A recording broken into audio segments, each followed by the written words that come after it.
Hi, ഇന്നത്തെ video CBSE 9ാം ക്ലാസ്സിലെ മാത്സിന്റെ 7th chapter triangles. ഈ ചാപ്റ്ററിലെ എക്സസൈസ് 7.3യിലെ 4th ക്വസ്റ്റ്യൻ മുതലാണ് 4ാമത്തെ 5ാമത്തെയും ക്വസ്റ്റ്യൻ ആണ് ഇന്ന് ചെയ്യുന്നത്. 4ാമത്തെ question, BE and CF are two equal altitudes of a triangle ABC. Using RHS congruence rule, prove that the triangle ABC is isosceles. ചെയ്ത് നോക്കാം. ഇവിടെ in triangle BEC ഈ ചെറിയ ട്രയാങ്കിൾ നോക്കുക.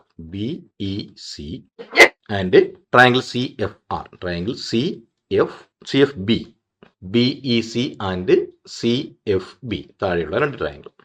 ഇവിടെ നമ്മൾ AB-ക്കും AC-ക്കും പെർപെൻഡിക്കുലർസ് ആണ് വരച്ചേക്കുന്നത്, EB-യും CF-ഉം. അപ്പോൾ ആംഗിൾ BEC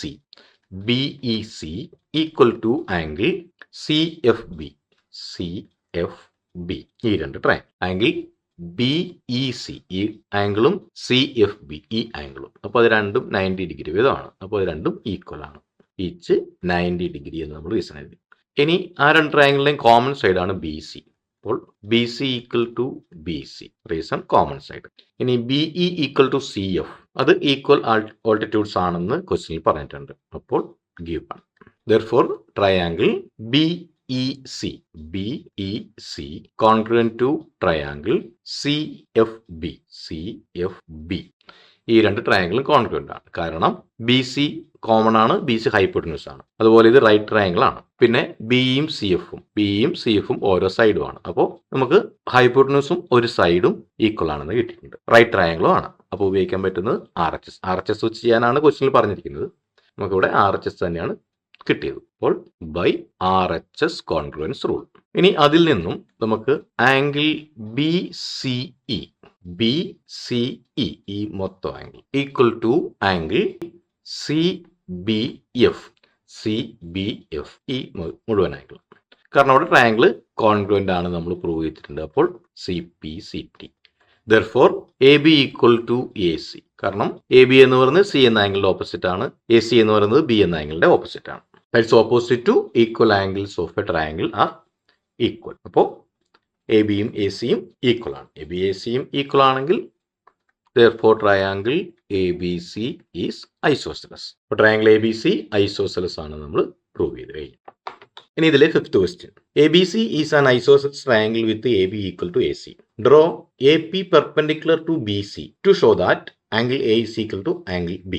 ചെയ്ത് നോക്കാം. ഇൻ ട്രയാങ്കിൾ APB ഇവിടെ P എന്ന് മാർക്ക് ചെയ്യാം. APB and triangle APC APB ആ ട്രയാങ്കിളും APC ഈ രണ്ട് ട്രയാങ്കിൾ പരിഗണിച്ചാൽ angle APB equal to angle APC. അപ്പോൾ അത് പെർപെൻഡിക്കുലർ ആണ്. ഡ്രോ AP പെർപെൻഡിക്കുലർ BC എന്നാണ് ക്വസ്റ്റ്യനിൽ പറഞ്ഞിരിക്കുന്നത്. അപ്പോൾ AP BCക്ക് പെർപെൻഡിക്കുലർ ആയിട്ടാണ് വരച്ചിരിക്കുന്നത്. അപ്പോൾ അതുകൊണ്ട് തന്നെ ആ രണ്ട് ആംഗിളും 90 ഡിഗ്രി ആയിരിക്കും. അപ്പോൾ ഈച്ച് 90 ഡിഗ്രി. അപ്പോൾ അത് രണ്ടും. ഇനി AB equal to AC isosceles triangle ആണെന്ന് പറഞ്ഞിട്ടുണ്ട്. ക്വസ്റ്റ്യനിൽ AB ഈക്വൽ ടു AC എന്ന് തന്നെ പറഞ്ഞിട്ടുണ്ട്. അപ്പോൾ അതിന്റെ reason given. AP equal to AP common side. Therefore triangle APB congruent to triangle APC. ഇപ്പോൾ ഇത് രണ്ടും റൈറ്റ് ട്രയാങ്കിൾസ് ആണ്. ഇത് AP കോമൺ സൈഡ് ആണ്. അതുപോലെ ABയും ACയും ഹൈപ്പോട്ടന്യൂസ് ആണ്. ഹൈപ്പോട്ടന്യൂസ് ഒരു സൈഡും ഈക്വൽ ആണ്. അതുകൊണ്ട് തന്നെ by RHS congruence rule. Therefore angle B equal to angle C. Angle B ഇതാണ്, ആംഗിൾ C ഇതാണ്. Reason corresponding parts of congruent triangles CPCT. അപ്പോൾ അതും പ്രൂവ് ചെയ്ത് കഴിഞ്ഞു.